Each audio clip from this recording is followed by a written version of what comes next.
बिस्मिल्लाहिर्रहमानिर्रहीम। अस्सलामु अलैकुम वरहमतुल्लाहि वबरकातुहू। रिस्क के ख़जानों की चाबियाँ, अल्लाह के 4 नामों का वजीफ़ा, वजीफ़ा फॉर वेल्थ एंड सक्सेस। अल्लाह ताला के 4 ऐसे नाम का वजीफ़ा आज आपको देने लगा हूँ। जो मेरे दोस्त बहुत परेशान रहते हैं, कामयाबी से भी, रिस्क की तंगी और कमी का भी शिकवा रखते हैं, काम भी कुछ सीधा नहीं होता। मतलब यह है कि हर तरह से जो मायूसी के अंदर डूब चुके, जो कि मेरे नज़दीक और अल्लाह के दीन में मायूसी जो है वो कुफ्र है। लेकिन फिर भी हालात ऐसे दरपेश हैं उन मेरे दोस्तों को, उन भाइयों को, कि वो बिल्कुल मायूसी की आखिरी सतह पर जा चुके हैं। और फिर हम जैसे लोगों के भी वीडियोस देख देख के, चैनल देख देख के उनका दिल जो है वो इन चीज़ों से उकता चुका होगा कि जनाब बस बातें ही सबकी सब सुनते हैं और करते हैं, लेकिन इसका इफेक्ट कोई नहीं मिलता और हम बस कर करके अब थक गए हैं। तो ऐसे मेरे दोस्तों के लिए ये वाला जो वजीफ़ा जो मैं अल्लाह के 4 नामों का आपको पेश करने जा रहा हूँ, ये उन मायूस लोगों के लिए एक तोहफा है। ये आप लोगों के लिए, ऐसे दोस्त भाई बहनों के लिए जो लोग वज़ाइफ करके और थक गए हैं और बस अब मायूसियों की तरफ जा रहे हैं। तो पहली बात तो मैं आपको ये बताऊं कि यार मायूस कभी भी ना होना। पहली बात यह है कि अल्लाह के जितने भी कलाम के वज़ाइफ हैं या अल्लाह के नाम के वज़ाइफ हैं, उनके अंदर कोई कमी नहीं है भैया। कमी आपके अंदर है या हम लोगों के अंदर है, या बताने वाले ने दुरुस्त बताया नहीं या करने वाले ने दुरुस्त किया नहीं। ये वजह होती है किसी भी काम में, अल्लाह के इस काम में नाकामी की या वज़ाइफ के नताइज ना मिलने की। बाकी ये बात नहीं कि उस चीज में असर नहीं, वो चीज ऑथेंटिक है, वो परफेक्ट है। अल्लाह का कलाम भी परफेक्ट है, क्योंकि रब ने पहले ही शुरू में लिख दिया अलिफ लाम मीम ज़ालिकल किताब ला रैब फीह। तो उस पर शक की गुंजाइश नहीं, बंदा दायरा इस्लाम से खारिज हो जाता। ठीक। दूसरी बात अस्माउल हुस्ना है, तो वो भी अल्लाह के वो नाम है जिनका कलाम पाक के अंदर जिक्र है, और उसके ऊपर भी ये सोचना कि इसमें इफेक्ट नहीं, तो वो इंसान दायरा इस्लाम से। कमी उनमें नहीं है, कमी आप में है, कमी हम में। बताने वाले में ये कमी है कि उसने वजीफा तो बता दिया, लेकिन उसके बारे के उसकी एहतियातें और उसकी पूरी, और वैसे उस बताने वाले का भी इतना कसूर नहीं ना, सुनने वाले भी तो बहुत जल्दबाज हैं। अब मैं 2-3 मिनट से बोल रहा हूं, अभी वजीफा मैंने नहीं बताया, लोगों ने लगे टिक टिक करने, स्किप स्किप स्किप स्किप आगे करें कि बाबा की बकवास सुन के क्या करना है, बाबा जी तो बोलते रहते हैं। ओ बाबा जी इसीलिए बोल रहे हैं मेरे भाई कि फिर अगर ये ना बोलें और आपके फिर व्हाट्सएप पे भी आपको कोई जवाब ना दें, आपका कमेंट का भी कोई रिप्लाई ना करें, और फिर इस तरह के वज़ाइफ आपको बता के हम पासे हो जाएं अपने व्यूज और लाइक्स लेके, और उसके बाद फिर लोग जो है वो भटकते फिरें और लोग फिर कहते फिरें कि जी वजीफों में रिजल्ट नहीं मिलता। वो बात दुरुस्त है, या ये बेहतर है कि आप इस बाबे की बात पूरी सुन लें? जब आप पूरी तरह समझकर, सोचकर, और कुछ भी समझ ना भी आ रहा हो तो आप कमेंट्स में पूछ लें, या व्हाट्सएप का नंबर लेके मजीद अपनी पर्सनल आके कोई अपनी दुख सुख कर लें, बगैर किसी पैसे के भाई, फी सबीलिल्लाह कर लें।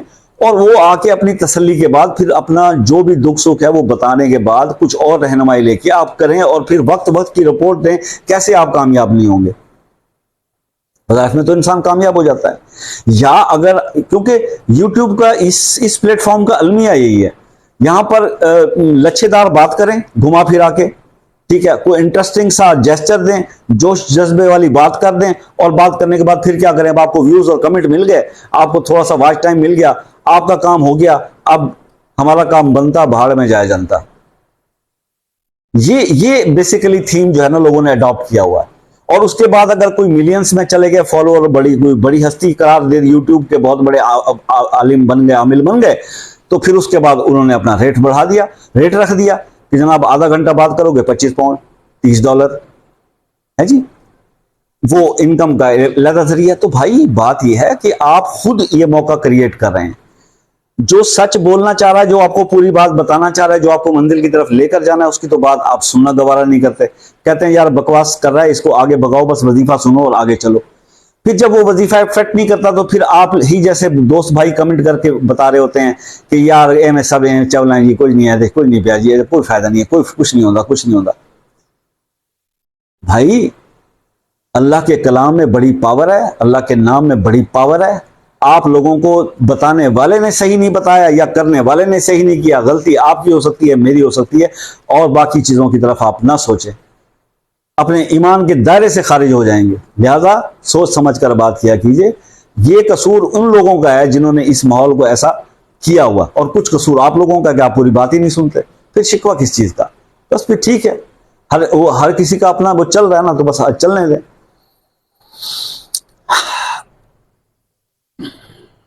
अब आपको मैं इसके वजीफे के पढ़ने का तरीका जो है वो बता देता हूं। 40 दिन का ये अमल है।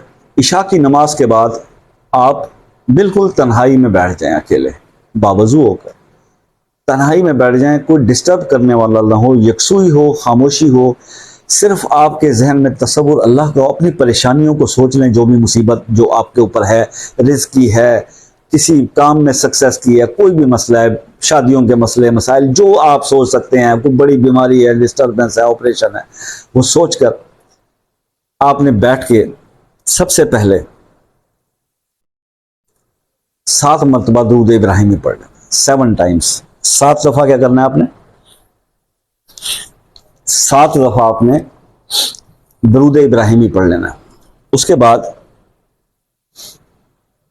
आपने इस तरह से अल्लाह के 4 नाम जो है यूं पढ़ने, अल्लाहुम्मा या फत्ताहो या रज़्ज़ाको या मन्नानो या वहाबो। कैसे पढ़ने? अल्लाहुम्मा या फत्ताहो या रज़्ज़ाको या मन्नानो या वहाबो। स्क्रीन पे नहीं आएगा भाई, फिर सुन लो, वीडियो को यहां सेव कर लेना। अल्लाहुम्मा या फत्ताहो या रज़्ज़ाको या मन्नानो या वहाबो, ये वाले 4 नाम इसी तरह से अल्लाहुम्मा के साथ, ये आपने 313 बार पढ़ने हैं। इशा के बाद की बात, अकेले में बैठ के 40 दिन का अमल, ठीक है। उसके बाद आपने फिर 7 बार दुरूद इब्राहिमी पढ़ना है। ये अमल आपका खत्म हुआ। इस तरह से आपने इसी टाइम के हिसाब से मैनेज करके डेली आपने ये करना है और 40 दिन करना है। अब आ जाए मेरी बहनें, जिनका फौरन से पहले सवाल का क्या होगा, सवाल कमेंट में कि भैया खवातीन उन दिनों में क्या करें। मेरी बहन, पहली बात यह है 313 बार पढ़ना है। ये आप वक्फे के दिनों में भी इसको कंटिन्यू रख सकती हैं, लेकिन तस्बीह को हाथ नहीं लगाना, अंदाजे से पढ़ लें। 313 दफा जहन में सोच के अगर आप पढ़ सकते हैं, उंगलियों पर पढ़ लें, जिस तरह भी कर लें, तस्बीह को नहीं, तादाद से आप नहीं कर सकते, वैसे आप ये इसको दोहराते रहें। बेहतर ये है, अंदाज इसका बेहतर ये है, मतलब बुजुर्गों ने इस चीज़ की इजाज़त दी हुई, लेकिन आपका बेहतर अंदाज ये होगा कि आप वक्फे के कुछ दिन हटा के और उसके बाद फिर से शुरू करके 40 दिन पूरे कर लें। तो बहनों से मैं यही कहूँगा, अपनी बहनों से, कि आप वक्फे के दिनों का गैप रोक कर उसके बाद 40 दिन इसके पूरे कर लें, और उसके बाद फिर आप इसको चाहें, काम हो जाएगा आपका। तो इसको फिर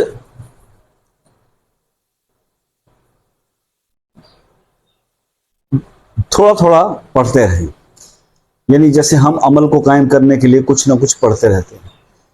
तो 40 दिन जब इसके आपके मुकम्मल हो जाएंगे तो आपको इसके तमाम असरात जो है वो उस वक्त तक बिल्कुल क्लियर हो जाएंगे और हर मामला, हर मसला आपका हल हो जाएगा।